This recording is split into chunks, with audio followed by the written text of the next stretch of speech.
한국어로는 설명이 안 된다니까. 미국 로스쿨에서 교수는 국제법 강의 중 학생 김도진에게 망신을 주기 위해 이 조항 내 모국어로 설명해봐라고 조롱하듯 말합니다. 전직 통역 장교였던 도진은 잠시 고개를 들고 미소 지은 뒤 책상 밑에서 회의 녹음 하나를 꺼냅니다. 그것은 도진이 실제로 유엔에서 통역했던 세미나 녹취였습니다. 이 자리에서 들려드리겠습니다. 한국어로 된 이 말이 어떻게 42개 국에 전해졌는지. 그날 이후 교수는 강단에 오르지 못했고 학생들은 말합니다. 한글은 그냥 언어가 아니었습니다. 그날 우리는 진짜 깊이를 들었어요. 오늘의 사연은 김도진님의 이야기입니다. 영상 시청 전 구독과 좋아요를 눌러주시면 제작에 큰 힘이 됩니다. 로스앤젤레스 시내 한법학전문대학원. 이른 아침 8시 30분.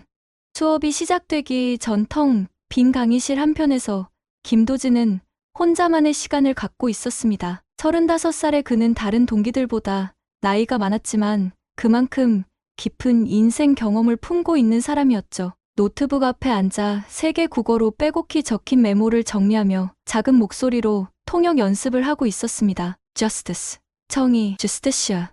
그의 입에서 나오는 각각의 단어에는 미묘한 차이가 있었습니다. 영어의 justice는 법적 절차와 공정성에 중점을 두고 한국어의 정의는 도덕적 당위성을 강조하며 스페인어의 justicia는 평등의 의미를 담고 있었죠. 한국군 통역장교로 7년을 복무하며 7개 언어를 구사할 수 있게 된 도진에게 언어는 단순한 의사소통 도구가 아니었습니다.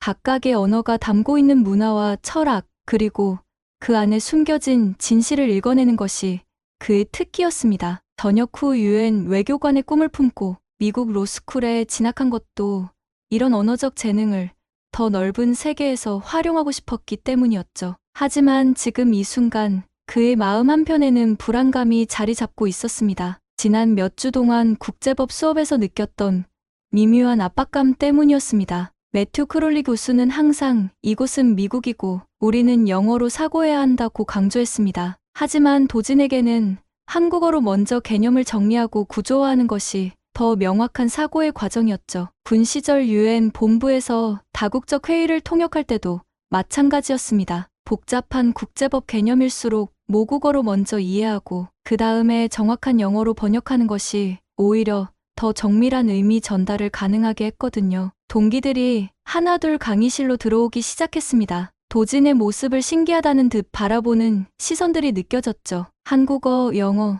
스페인어를 오가며 메모를 정리하는 모습이 일반적이지 않았기 때문입니다. 몇몇은 저 사람 뭐야? 왜 저렇게 여러 언어로 공부해? 수군거렸고 어떤 이는 쉬워하는 거 아냐? 라고 속삭이기도 했습니다. 도진은 이런 시선들을 느끼면서도 자신의 방식을 고수했습니다. 이것이 그에게는 가장 자연스럽고 효과적인 학습 방법이었거든요. 하지만 동시에 마음 한구석에서는 내가 너무 튀는 건 아닐까 하는 고민도 들었습니다. 그때 국제법 담당 매튜 크롤리 교수가 강의실로 들어왔습니다. 58살의 그는 20년 넘게 이 학교에서 강의를 해온 베테랑 교수였죠. 키가 크고 마른 체격에 회색 머리를 깔끔하게 정리한 그의 모습에서는 권위적인 분위기가 물씬 풍겨났습니다. 하지만 그의 철학은 매우 명확했습니다. 세계 공통 언어는 영어이고 로스쿨에서는 영어만 사용하면 충분하다는 것이었죠. 매튜 교수는 교실을 둘러보며 학생들을 훑어 도진의 책상 앞에서 멈춰 섰습니다. 한글과 영어, 스페인어가 뒤섞인 노트를 내려다보며 미간을 찌푸렸죠. 강의실의 분위기가 순간 긴장감으로 바뀌었습니다. 김군, 매튜 교수가 차갑게 말했습니다. 로스쿨에선 영어만 쓰면 충분해요. 여기는 학문을 하는 곳이지 언어 전시장이 아니거든요. 우리는 국제법을 배우는 거지 통역놀이를 하는 게 아닙니다. 주변 학생들의 시선이 일순간 도진에게 집중됐습니다. 어떤 이들은 동조하는 듯한 표정을 지었고 어떤 이들은 불편해하는 기색을 보였죠. 도진의 얼굴이 순간 붉어졌지만 그는 침착함을 유지하려 애썼습니다. 하지만 가슴 깊은 곳에서는 뜨거운 감정이 치밀어 올랐습니다. 언어 전시장이라고? 통역놀이라고? 교수가 교단으로 향한 후 강의실은 어색한 침묵에 휩싸였습니다. 도진은 노트를 천천히 정리하며 작은 목소리로 혼잣말을 했습니다. 나는 영어로 논쟁할 수 있다. 하지만 한국어로 진실을 증명할 수 있어. 이 말은 그의 철학을 압축적으로 보여주는 것이었습니다. 언어는 단순히 의사를 전달하는 도구가 아니라 사고의 틀이자 진실에 다가가는 방법이라는 믿음 말이죠. 군 시절 유엔 안전보장이사회 회의에서 한국의 입장을 통역할 때도 그랬습니다. 한국어로 먼저 개념을 정리하고 구조화한 다음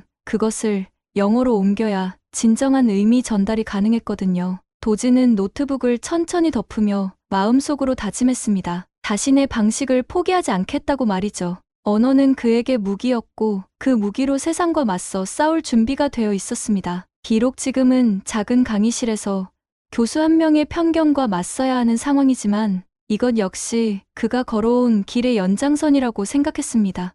그로부터 일주일 후 도진에게는 중요한 발표 기회가 주어졌습니다. 국제법 판례 분석 과제였죠. 주제는 국제 분쟁에서의 공공복리 개념 적용이었습니다. 다른 학생들에게는 단순한 과제일 수 있었지만 도진에게는 자신의 철학을 증명할 기회였습니다. 발표 당일 아침, 도진은 평소보다 일찍 일어나 준비를 마쳤습니다. 거울 앞에서 넥타이를 매며 스스로에게 다짐했죠. 오늘은 자신이 누구인지 그리고 언어가 어떤 힘을 가지고 있는지 보여주는 날이라고 말입니다. 강의실에 들어서자 이미 많은 학생들이 자리를 잡고 있었습니다. 도진의 발표 순서는 세 번째였는데 앞선 두 명의 발표를 들으며 그는 자신의 접근법이 얼마나 다른지 실감했습니다. 다른 학생들은 영미법 체계의 판례만을 나열하며 표면적인 분석에 그쳤거든요. 김도진 학생, 발표해보세요. 매튜 교수의 차가운 목소리가 들렸습니다. 도진은 천천히 일어서서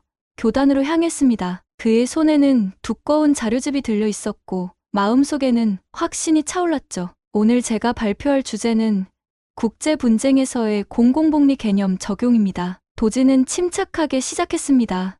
먼저 공공복리라는 개념에 대해 말씀드리겠습니다. 영어로는 public welfare라고 하는데 한국어 공공복리의 의미와는 미묘한 차이가 있습니다. 강의실이 조용해졌습니다. 학생들은 호기심 어린 눈으로 도진을 바라봤고 매튜 교수는 미간을 찌푸리기 시작했죠. 한국 헌법에서 말하는 공공복리는 단순히 다수의 이익을 의미하지 않습니다. 공공 즉 모든 사람이 함께 누리는 복리, 행복과 이익을 뜻하죠.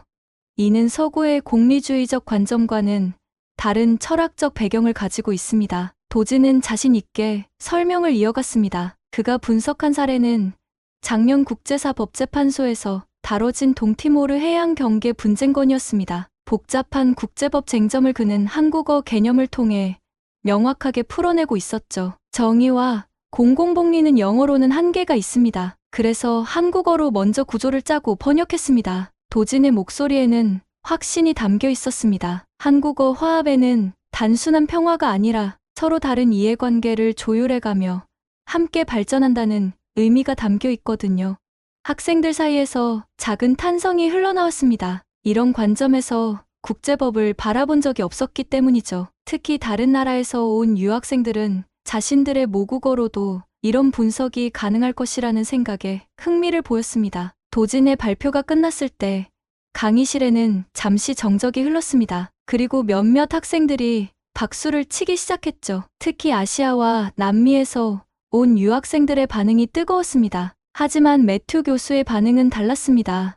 그는 팔짱을 낀 채 차가운 표정으로 도진을 바라보고 있었죠. 김 군의 발표에 대해 몇 가지 말하고 싶은 게 있습니다. 교수의 목소리가 강의실에 울려 퍼졌습니다. 우선 여기는 미국 로스쿨입니다. 우리는 영미법 체계를 배우고 있고 국제법도 서구적 관점에서 해석하는 것이 맞습니다. 도진의 얼굴이 굳어졌습니다. 하지만 교수는 멈추지 않았죠. 당신의 발표는 흥미로웠지만 학문적이라기보다는 감정적인 연설에 가까웠어요. 그리고 한국어를 자꾸 섞어서 사용하는 것도 문제입니다. 이곳은 학문을 하는 곳이지 문화 소개를 하는 곳이 아니거든요. 강의실의 분위기가 순간 얼어붙었습니다. 방금 전까지 감탄하던 학생들도 숨을 죽였죠. 다음 주 도진은 충격적인 소식을 접했습니다. 성적표에 적힌 F, 그것도 0점이었죠. 도진은 믿을 수 없다는 표정으로 성적표를 바라봤습니다. 그의 발표는 완벽했습니다. 자료 조사부터 논리 구성,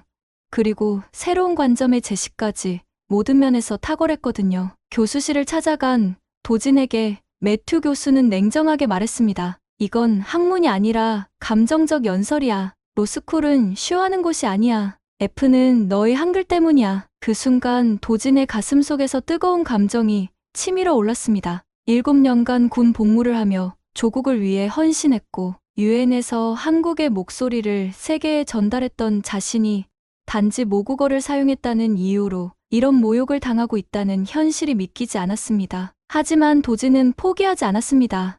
이것은 단순한 성적 문제가 아니라 정체성과 존엄성의 문제였거든요. 그날 밤, 그는 저녁 직전에 썼던 일지를 꺼내 읽었습니다. 언어는 통역이 아니라 철학이다. 들리는 대로가 아니라 전하고 싶은 진심 그대로. 그 글귀를 읽으며 도진은 마음을 다잡았습니다. 이 싸움은 이제 막 시작된 것이었습니다. 그 0점이라는 충격적인 성적을 받은 후 도진의 마음은 복잡한 감정들로 뒤얽혀 있었습니다. 분노와 좌절감, 그리고 깊은 상처가 교차하며 그의 내면을 흔들어 놓았죠. 하지만 그 모든 감정 속에서도 한 가지는 확실했습니다. 이대로 물러설 수는 없다는 것이었습니다.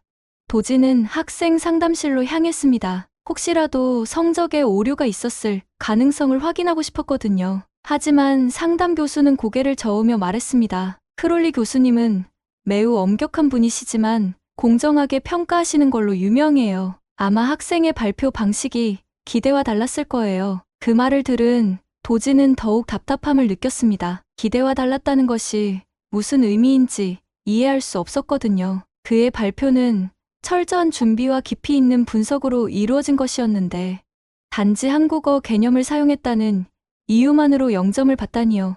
도진은 매튜 교수에게 직접 면담을 요청하는 이메일을 보냈습니다. 정중하지만 단호한 어조로 자신의 입장을 설명하고 성적에 대한 구체적인 피드백을 요청했죠. 하지만 이틀이 지나도 답장은 오지 않았습니다. 일주일이 지나서야 간단한 답변이 도착했습니다. 김군 성적은 이미 확정됐습니다. 다음 학기에는 좀 더 적절한 방식으로 발표해 주시기 바랍니다. 이 메시지를 읽은 도진은 깊은 한숨을 내쉬었습니다. 적절한 방식이라는 것이 무엇인지 그리고 자신의 어떤 부분이 부적절했는지에 대한 구체적인 설명은 전혀 없었거든요. 그는 다시 한번 교수에게 연담을 요청했습니다. 이번에는 더욱 구체적으로 자신의 발표 내용과 방법론에 대해 설명하며 공정한 재평가를 요구했죠. 하지만 매튜 교수의 반응은 더욱 차가웠습니다. 직접 만나서 전해진 그의 말은 도진을 더욱 당황스럽게 만들었습니다. 김군, 모국어가 죄냐고 묻는 건가요? 그런 게 아니에요. 하지만 이곳은 미국이고 우리는 미국의 법학 교육을 받고 있습니다. 한국어로 사고하고 한국어로 분석하는 것은 이곳의 교육 방침과 맞지 않아요. 도진은 이 말을 들으며 가슴이 답답해졌습니다. 자신이 한국어로 사고한다고 해서 미국의 법학 교육을 제대로 받지 못한다는 것인지, 그리고 다양한 언어적 배경을 가진 학생들이 자신의 문화적 관점을 활용하는 것이 왜 문제가 되는지 이해할 수 없었거든요. 교수님, 제가 한국어 개념을 사용한 것은 더 정확한 분석을 위해서였습니다. 국제법은 다양한 문화와 법 체계를 아우르는 학문이잖아요. 하지만 매튜 교수는 단호하게 고개를 저었습니다. 그런 식으로 접근하면 객관성을 잃게 됩니다. 법학은 감정이 아니라 논리로 접근해야 하는 학문이에요. 한 번만 더 이런 식으로 하면 학생윤리위원회에 회부할 수밖에 없어요. 윤리위원회 회부라는 말을 들은 도진은 충격을 받았습니다. 자신이 한 것이 윤리적으로 문제가 될 만한 일인지 전혀 이해할 수 없었거든요. 오히려 자신은 더 깊이 있고 다각적인 분석을 제시하려고 노력했을 뿐이었는데요. 그날 밤, 도진은 기숙사 방에서 혼자 앉아 깊은 생각에 잠겼습니다. 동기들 사이에서도 괜히 찍힌 거 아니냐는 말이 돌기 시작했다는 것을 알고 있었습니다. 어떤 학생은 너무 튀려고 하는 거 아니야? 조심스럽게 충고하기도 했죠. 이런 상황에서 도진은 자신이 걸어온 길을 돌아보게 되었습니다. 군 시절의 경험들, 그리고 언어에 대한 자신의 철학이 과연 옳은 것인지 의문이 들기 시작했거든요. 혹시 자신이 너무 고집스럽게 굴고 있는 것은 아닐까 하는 생각도 들었습니다. 그때 도진은 서랍에서 오래된 노트북을 꺼냈습니다. 군 시절 사용했던 것으로 저녁 직전에 썼던 일지들이 담겨 있었죠. 그는 그 중에서도 특별히 기억에 남는 한 페이지를 펼쳤습니다. 언어는 통역이 아니라 철학이다. 들리는 대로가 아니라 전하고 싶은 진심 그대로. 이 글을 다시 읽으며 도지는 자신이 왜 이 길을 걸어왔는지 떠올렸습니다. UN 본부에서 한국의 입장을 세계에 전달할 때 그는 항상 한국어로 먼저 사고하고 이해한 다음 다른 언어로 옮겼습니다. 그것이 가장 정확하고 진실한 의미 전달의 방법이라고 믿었거든요. 도지는 노트북을 덮으며 결심을 굳혔습니다. 이 문제를 그냥 넘어갈 수는 없다고 생각했습니다. 단순히 자신만의 문제가 아니라 앞으로 이 학교에 올 다른 유학생들, 그리고 다양한 문화적 배경을 가진 학생들을 위한 일이기도 했거든요. 그는 학생 인권위원회의 공식 절차를 알아보기 시작했습니다. 정식으로 이의제기를 신청하고 공정한 재평가를 요구할 계획이었죠. 비록 험난한 길이 될 것이라는 것을 알고 있었지만 포기할 수는 없었습니다. 그로부터 며칠 후 도지는 마침내 결단을 내렸습니다. 학생인권위원회에 정식으로 이의제기를 신청하기로 한 것이죠. 이 결정을 내리기까지는 수많은 고민과 갈등이 있었습니다. 혹시 상황이 더 악화되지는 않을까? 다른 교수들에게까지 좋지 않은 인상을 주게 되지는 않을까 하는 우려가 있었거든요. 하지만 도진에게는 더 중요한 것이 있었습니다. 바로 자신의 신념과 정체성이었죠. 그는 단순히 좋은 성적을 받기 위해 유학을 온 것이 아니었습니다. 자신이 가진 언어적 재능과 문화적 배경을 바탕으로 더 넓은 세계에서 의미 있는 일을 하고 싶었던 것이죠. 도지는 인권위원회 신청서를 작성하면서 자신의 경험을 차근차근 정리했습니다. 한국군 통역장교로서의 경력, UN에서의 업무 경험, 그리고 이번 발표에서 사용한 방법론의 학술적 근거까지 상세하게 기록했습니다. 그는 이것이 단순한 개인적 불만이 아니라 교육 철학과 학문적 자유에 관한 중요한 문제임을 강조했죠. 신청서를 제출한 후 도지는 예상했던 대로 매튜 교수 측의 강력한 반발에 부딪혔습니다. 교수는 반박서를 통해 한글 사용은 학문적 권위를 손상시키며 미국 로스쿨의 교육 목표에 부합하지 않는다고 주장했습니다. 또한 김 학생의 발표는 객관적 분석보다는 주관적 해석에 치우쳐 있으며 이는 법학 교육의 기본 원칙에 어긋난다고 덧붙였죠. 이런 반박을 접한 도지는 오히려 더욱 확신을 갖게 되었습니다. 교수의 논리에는 근본적인 문제가 있다고 생각했거든요. 과연 다양한 문화적 배경을 가진 학생들이 자신만의 관점으로 학문에 접근하는 것이 정말로 잘못된 일일까요? 오히려 그런 다양성이야말로 국제법이라는 학문 분야에서는 필수적인 요소가 아닐까요? 도지는 본격적으로 대응을 준비하기 시작했습니다. 우선 자신이 군 시절에 참여했던 UN 회의 자료들을 정리했습니다. 특히 한국어로 먼저 분석하고 영어로 통역했던 사례들을 찾아내어 그 효과성을 입증할 수 있는 증거들을 모았죠. 그 과정에서 도지는 과거의 기억들을 다시 떠올리게 되었습니다. UN 안전보장이사회 회의에서 북한 핵 문제를 논의할 때의 일이었죠.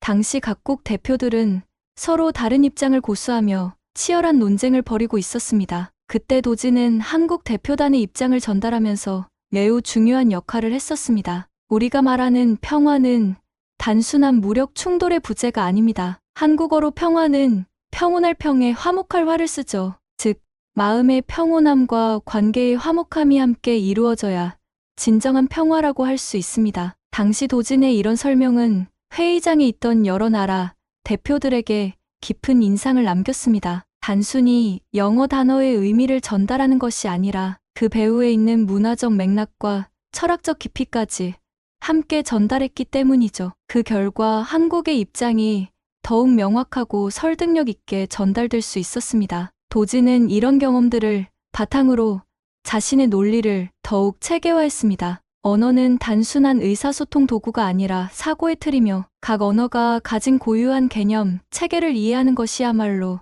진정한 국제적 소통의 출발점이라는 것이었죠. 하지만 이런 준비 과정이 결코 쉽지만은 않았습니다. 학교 내에서는 이미 이 사건에 대한 소문이 퍼지기 시작했고 학생들 사이에서도 의견이 갈리고 있었거든요. 어떤 이들은 도진의 용기를 지지했지만 다른 이들은 괜한 문제를 일으킨다고 비판하기도 했습니다. 특히 같은 아시아계 유학생들 중에서도 반응이 엇갈렸습니다. 몇몇은 우리도 비슷한 경험이 있다며 공감을 표했지만 다른 이들은 적응하는 것이 더 현명하다고 조언하기도 했죠. 이런 상황에서 도지는 때로 고립감을 느끼기도 했습니다. 그럼에도 불구하고 도지는 자신의 길을 계속 걸어갔습니다. 그날도 그는 유엔 시절의 회의록을 정리하며 중얼거렸습니다. 그날도 나는 한글로 먼저 생각하고 영어로 통역했었다. 그리고 그것이 가장 정확한 의미 전달이었어. 이제 공식적인 절차가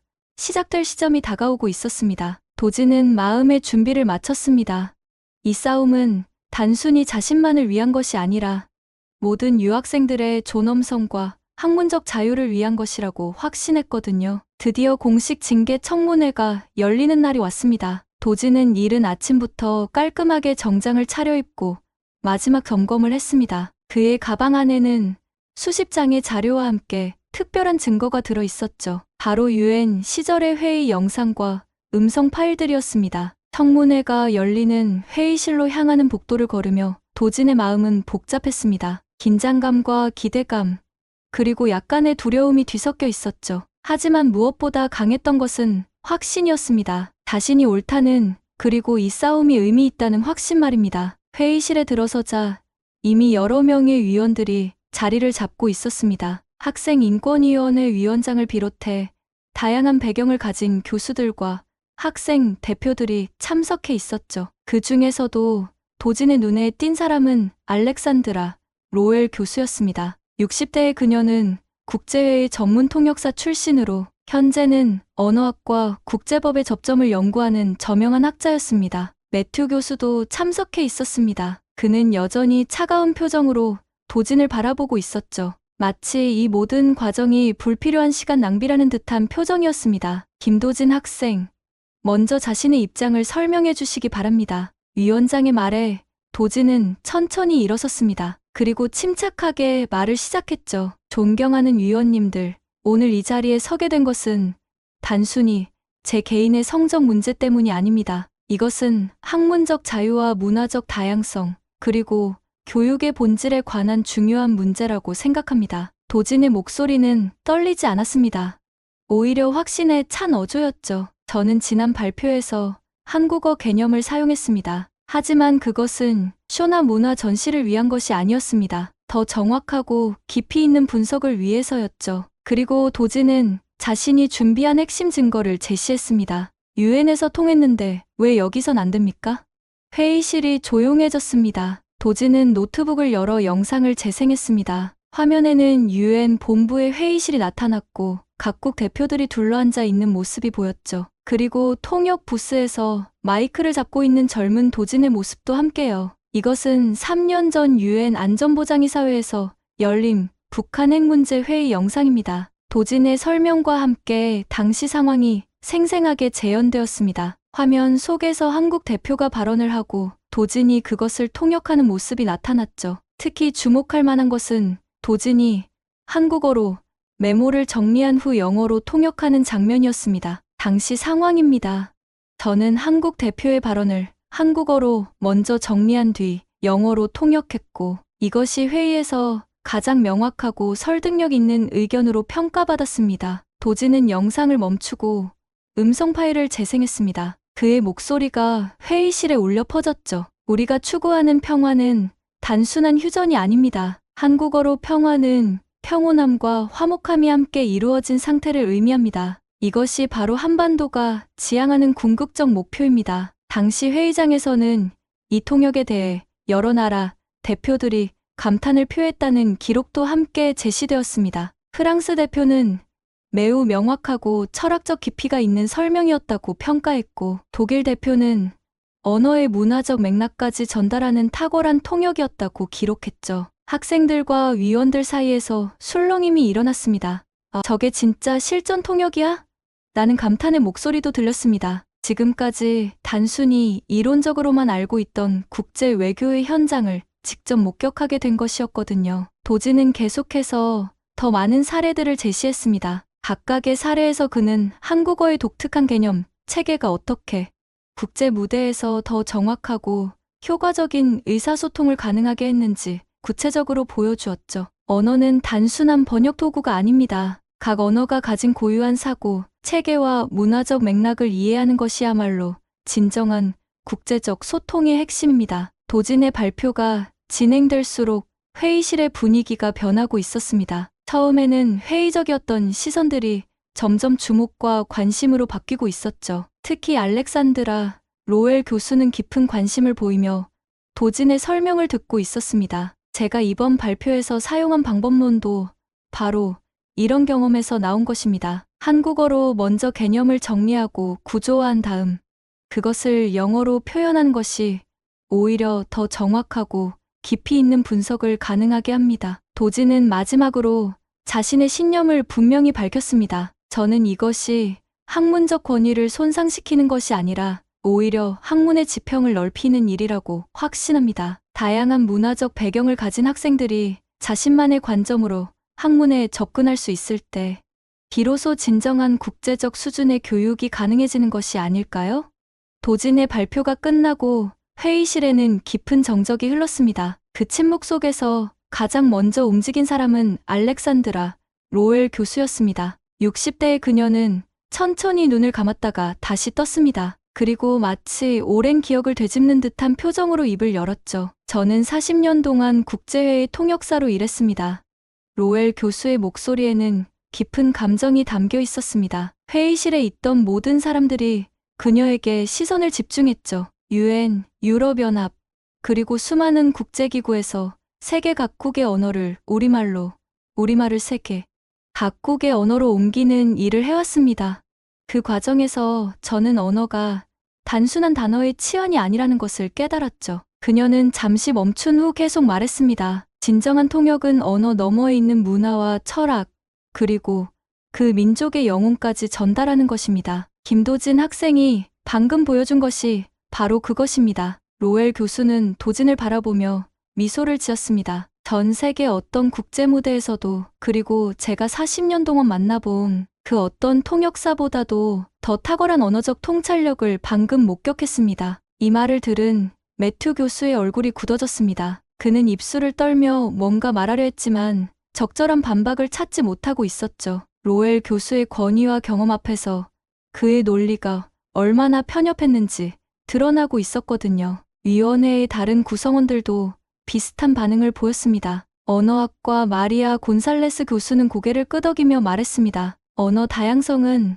학문적 풍요로움의 원천입니다. 김 학생의 접근법은 국제법 연구에 새로운 지평을 열어줄 수 있다고 생각합니다. 학생 대표로 참석한 사라 존슨도 발언을 요청했습니다. 저희 학교는 다양한 배경을 가진 학생들을 환영한다고 항상 말해왔습니다. 하지만 정작 그 다양성이 실제 학습 과정에서 발휘될 때는 배제한다는 것은 모순이 아닐까요? 분위기가 완전히 뒤바뀌고 있었습니다. 위원들 사이에서는 도진의 주장에 공감하는 목소리가 계속 나왔고 매튜 교수는 점점 고립되어 가고 있었죠. 그때 위원장이 최종 의견을 정리하기 시작했습니다. 김도진 학생의 사례를 통해 우리는 중요한 교훈을 얻었습니다. 진정한 학문적 우수성은 획일성에서 나오는 것이 아니라 다양성에서 나온다는 것이죠. 위원장은 매튜 교수를 바라보며 단호하게 말했습니다. 크롤리 교수님, 학생에게 부여한 0점 성적은 부당합니다. 즉시 철회하시기 바랍니다.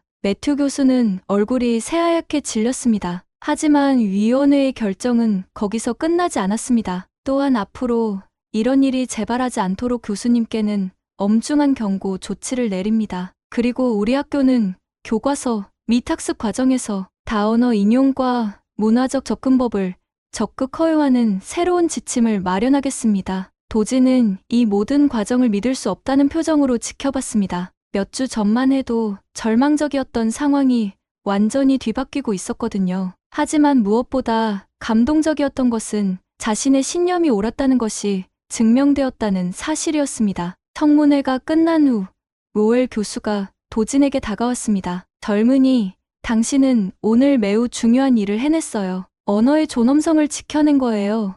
그녀의 말에 도진은 깊이 고개를 숙였습니다. 교수님, 감사합니다. 하지만 저는 그저 당연한 일을 했을 뿐입니다.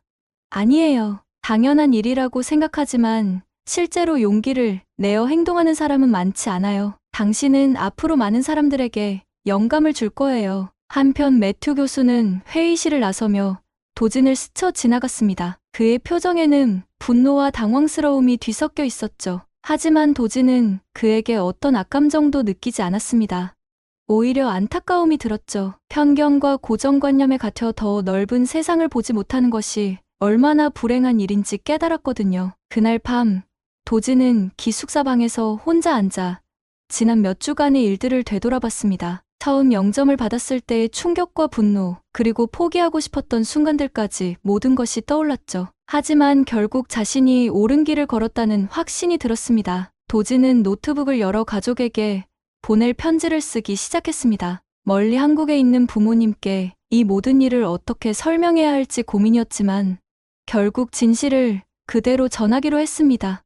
자신이 한국인으로서, 그리고 한국어를 사용하는 사람으로서 당당하게 세상과 맞서 싸웠다는 이야기를 말입니다. 청문회 결과가 나온 지 며칠 후 예상치 못한 일들이 연달아 벌어지기 시작했습니다. 우선 교내 언론에서 이 사건에 주목하기 시작한 것이죠. 학교 신문의 기자가 도진을 찾아와 인터뷰를 요청했고, 곧이어 지역 언론사들도 관심을 보이기 시작했습니다. 한글로 설명했을 뿐인 유학생의 반격, 미국 로스쿨 제도 흔들다. 이런 제목의 기사들이 연달아 나오기 시작했습니다. 처음에는 작은 교내 소식으로 시작된 일이 점점 더 큰 사회적 이슈로 번져나가고 있었던 것이죠. 기사들은 단순히 한 학생의 성적 문제를 다루는 것이 아니라 미국 대학가의 문화적 다양성과 교육 철학에 대한 근본적인 질문을 던지고 있었습니다. 하지만 더 큰 변화는 매튜 교수에게 일어나고 있었습니다. 언론의 관심이 높아지면서 그의 과거 행적들이 하나둘 드러나기 시작한 것이죠. 몇몇 졸업생들이 용기를 내어 증언하기 시작했습니다. 크롤리 교수는 항상 비영어권 학생들을 무시하는 발언을 했어요. 특히 아시아계 학생들에게는 더욱 가혹했죠. 제가 중국 법 체계를 인용해서 발표했을 때도 비슷한 일이 있었어요. 여기는 중국이 아니다라면서 낮은 점수를 줬거든요. 이런 증언들이 계속 나오면서 매튜 교수의 문제가 도진의 경우만이 아니었다는 것이 명확해졌습니다. 그는 오랫동안 자신의 편견과 문화적 우월감을 바탕으로 학생들을 평가해왔던 것이죠. 학교 당국은 더 이상 이 문제를 방치할 수 없다고 판단했습니다. 교내 윤리위원회가 소집되었고 매튜 교수에 대한 본격적인 조사가 시작되었죠. 조사 과정에서 그의 수업 평가 기록들이 자세히 검토되었는데 놀라운 패턴이 발견되었습니다. 비영어권 출신 학생들, 특히 아시아계와 남미계 학생들의 성적이 유독 낮았던 것이죠. 같은 수준의 발표나 과제를 제출해도 이들의 점수는 항상 영어권 학생들보다 낮았습니다. 이것은 우연의 일치라고 보기에는 너무나 명확한 차별의 증거였습니다. 윤리위원회의 조사 결과는 충격적이었습니다. 매튜 교수는 지난 10년 동안 체계적으로 문화적 편견에 기반한 평가를 해왔다는 것이 판명되었습니다. 이는 대학의 평등과 다양성이라는 기본 가치의 정면으로 위배되는 행위였죠. 결국 학교 당국은 매우 강력한 조치를 내렸습니다. 매튜 교수에 대한 교내 윤리위원회 징계가 결정된 것이죠. 그는 즉시 모든 강의에서 배제되었고 향후 학생 평가에 참여할 수 없게 되었습니다. 사실상 그의 교수 생활이 끝나는 순간이었습니다. 이 소식을 들은 도진의 마음은 복잡했습니다. 물론 정의가 실현된 것에 대한 만족감은 있었지만 동시에 한 사람의 인생이 무너지는 것을 보는 것은 결코 유쾌한 일이 아니었거든요. 하지만 그는 이것이 개인적인 복수가 아니라 더 큰 정의의 실현이라는 것을 알고 있었습니다. 학교 내 분위기도 크게 변했습니다. 다른 교수들은 이 사건을 통해 큰 교훈을 얻었고 앞으로는 더욱 신중하고 공정한 평가를 하겠다고 다짐했습니다. 특히 문화적 다양성을 존중하고 각 학생의 고유한 배경을 장점으로 인정하는 분위기가 조성되기 시작했죠. 학생들 사이에서도 변화가 일어났습니다. 처음에는 도진의 행동을 이해하지 못했던 일부 학생들도 이제는 그의 용기를 인정하기 시작했습니다. 특히 다른 유학생들은 도진에게 감사의 마음을 표현했죠. 내가 용기를 내줘서 고마워. 덕분에 우리도 당당해질 수 있을 것 같아. 인도에서 온 프리아가 도진에게 말했습니다. 이제 나도 힌디어 개념을 사용해서 발표해볼 생각이야. 내가 길을 열어줬으니까. 이런 반응들을 보며 도진은 자신의 선택이 옳았다는 확신을 더욱 굳게 가졌습니다. 이것은 단지 개인의 문제가 아니라 모든 유학생들, 그리고 다양한 문화적 배경을 가진 학생들의 권리와 존엄성에 관한 문제였거든요. 한편 교내에서는 새로운 지침이 마련되기 시작했습니다. 다언어 사용과 문화적 접근법을 적극 장려하는 정책들이 만들어지고 있었죠. 이는 도진의 사건이 가져온 가장 의미 있는 변화 중 하나였습니다. 그날 저녁, 도진은 기숙사 방에서 혼자 앉아 지난 몇 달간의 일들을 되돌아봤습니다. 처음 영점을 받았을 때의 절망감부터 시작해서 오늘에 이르기까지의 모든 과정이 마치 한 편의 드라마 같았죠. 하지만 이것은 드라마가 아니라 현실이었고, 그 현실을 바꾸는데 자신이 작은 역할을 했다는 것에 자부심을 느꼈습니다. 도진은 창밖을 바라보며 생각했습니다. 세상을 바꾸는 것은 거창한 혁명이 아니라 이런 작은 용기에서 시작되는 것일지도 모른다고 말입니다. 한 사람이 자신의 신념을 지키기 위해 용기를 낼 때 그것이 다른 사람들에게도 용기를 주고 결국 전체 시스템의 변화로 이어질 수 있다는 것을 직접 경험한 것이죠. 그로부터 며칠 후 도진에게는 예상치 못한 기회가 찾아왔습니다.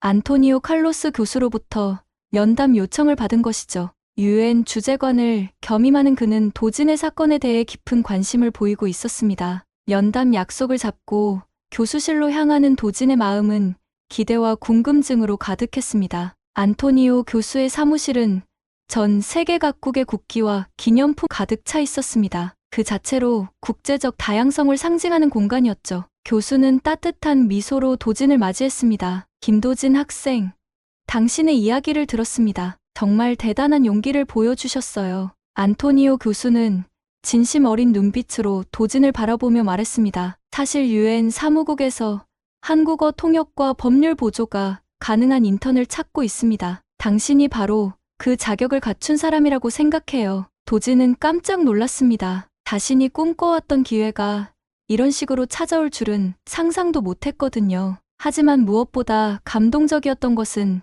자신의 언어적 능력과 문화적 배경이 단점이 아니라 장점으로 인정받고 있다는 사실이었습니다. 교수님, 정말 영광입니다. 하지만 제가 그럴 자격이 있을까요? 물론입니다. 당신은 이미 증명했어요. 언어의 진정한 힘과 문화 간 소통의 중요성을 보여줬거든요. 이것이야말로 유엔이 추구하는 가치입니다. 안토니오 교수는 계속해서 도진에게 구체적인 업무 내용을 설명했습니다. 한국과 관련된 국제법 사안들을 다루고 한국어 문서의 번역과 해석을 담당하며 때로는 중요한 회의에서 통역 업무도 맡게 될 것이라고 했죠. 당신의 철학이 옳았습니다. 언어는 단순한 의사소통 도구가 아니라 문화와 철학을 담는 그릇이죠. 유엔에서는 바로 그런 깊이 있는 이해가 필요합니다. 면담을 마치고 나온 도진은 마음이 벅차올랐습니다. 몇 달 전만 해도 절망의 나락에 있었던 자신이 이제는 꿈에 그리던 기회를 얻게 된 것이죠. 하지만 무엇보다 의미 있었던 것은 자신의 신념이 완전히 입증되었다는 사실이었습니다. 그날 저녁, 도진은 마지막으로 그 강의실을 찾았습니다. 모든 일이 시작된 바로 그 장소였죠. 텅 빈 강의실에서 그는 칠판 앞에 섰습니다. 그리고 분필을 들어 한 문장을 적기 시작했습니다. 진실은 번역되지 않는다. 다만 진심으로 전달될 뿐. 이 문장은 도진이 지난 몇 달 동안의 경험을 통해 깨달은 가장 중요한 진리였습니다. 언어는 단순히 단어를 바꾸는 것이 아니라 그 안에 담긴 진심과 철학을 전달하는 것이라는 깨달은 말이죠. 칠판에 적힌 한글 문장을 바라보며 도진은 깊은 감동을 느꼈습니다. 몇 달 전에는 이 한글 때문에 0점을 받고 모욕을 당했지만 지금은 그 한글이 자신의 정체성과 신념을 상징하는 소중한 표현이 되어 있었거든요. 도진은 창밖을 바라보며 생각에 잠겼습니다. 자신의 이야기가 단순히 개인적인 성공담으로 끝나지 않기를 바랐습니다. 앞으로 이 학교에 올 다른 유학생들, 그리고 세계 곳곳에서 자신의 정체성과 문화적 배경 때문에 차별받는 모든 사람들에게 희망과 용기가 되기를 원했죠. 그의 마음속에는 확신이 자리 잡고 있었습니다. 언어는 정말로 무기가 될 수 있다는 것. 그리고 그 무기는 타인을 공격하는 것이 아니라 진실을 드러내고 정의를 실현하는 데 사용되어야 한다는 것 말입니다. 몇 주 후 도지는 UN 본부로 향하는 비행기에 몸을 맡겼습니다. 창밖으로 보이는 구름들을 바라보며 그는 새로운 다짐을 했습니다. 앞으로 자신이 만날 모든 사람들에게 언어의 아름다움과 다양성의 가치를 전달하겠다고 말입니다. 그리고 언젠가는 고국으로 돌아가서 진정한 국제적 소통의 가교 역할을 하겠다는 꿈도 단지 영어를 잘하는 사람이 아니라 서로 다른 문화와 언어 사이에서 진실한 소통을 이끌어내는 진정한 외교관이 되겠다는 포부였죠. 비행기가 구름 위로 올라가며 도지는 마지막으로 한 번 더 자신의 신념을 되새겼습니다. 언어는 번역되는 것이 아니라 전달되는 것이고 그 전달의 핵심은 바로 진심이라는 것을 말입니다. 그리고 그 진심이야말로 세상을 바꿀 수 있는 가장 강력한 힘이라는 것을 말이죠. 단지 한국어를 썼다는 이유로 0점을 받았습니다. 하지만 그의 논리와 진심은 유엔의 회의실을 울렸고 결국 편견에 갇힌 교수의 자리를 흔들었습니다. 김도진의 이야기는 우리에게 중요한 교훈을 남깁니다. 진정한 소통은 언어의 완벽함에서 나오는 것이 아니라 전달하고자 하는 진심의 깊이에서 나온다는 것을 말입니다. 지금까지 말의 힘으로 편견을 깨뜨리고 정의를 실현한 이야기, 인생길이었습니다. 오늘 영상이 즐거우셨다면 댓글로 여러분이 어디에서 듣고 계신지 남겨주세요. 청취자 한 분 한 분의 이야기에도 귀를 기울이고 싶습니다. 감사합니다.